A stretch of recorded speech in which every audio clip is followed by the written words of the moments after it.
اس لیے میرا کہنا یہ ہے کہ یہ بہت بڑی غلط فہمی اور جھوٹا پروپیگنڈا ہے کہ یہ مسلمانوں کے خلاف کوئی قانون ہے. اور بہت افسوس کی بات ہے کہ پرائم منسٹر نے یہی کوشش کی ہے اپنی بھوپال کی تقریر میں کہ اکسایا جائے مسلمانوں کو تاکہ مسلمان اس کے خلاف زور و شور سے آواز اٹھائیں اور پھر وہی ایجنڈا کچھ ملک کا بدل جائے. حالانکہ میں آپ کی اس ذریعے سے تمام ناظرین اور قارئین کو یہ بتانا چاہتا ہوں کہ اس کی زد سب سے زیادہ آدیواسیوں پر پڑے گی. بہت تفصیلی گفتگو ہوگی اگر میں اس کے دلائل پر گفتگو کروں. آدیواسی بالکل تباہ ہو جائیں گے. ابھی بھی وہ تباہ ہیں بیچارے, لیکن اس کے بعد جو ان کا حال ہوگا وہ ناقابل تصور اور ناقابل بیان ہے. شیڈول کاسٹ والوں کا ریزرویشن ختم ہو جائے گا.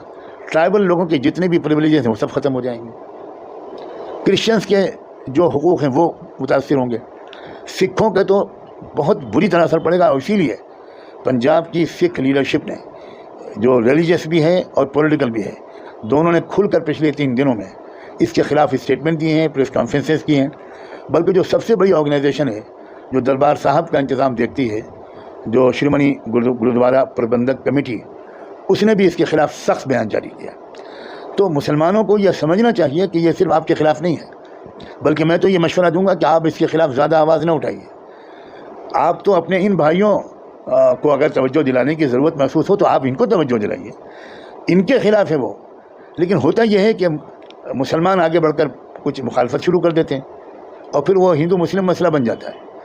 بے شک مسلمان اس سے متفق نہیں ہیں, جیسے ملک کے 85% لوگ اس سے متفق نہیں ہیں. تو 85% لوگوں کو بولنا چاہیے, ان کی آرگنائزیشنز کو, ان کی لیڈرشپ کو سامنے آنا چاہیے, اس کے خلاف لکھنا چاہیے, بولنا چاہیے اور پبلک اوپینین بنانی چاہیے.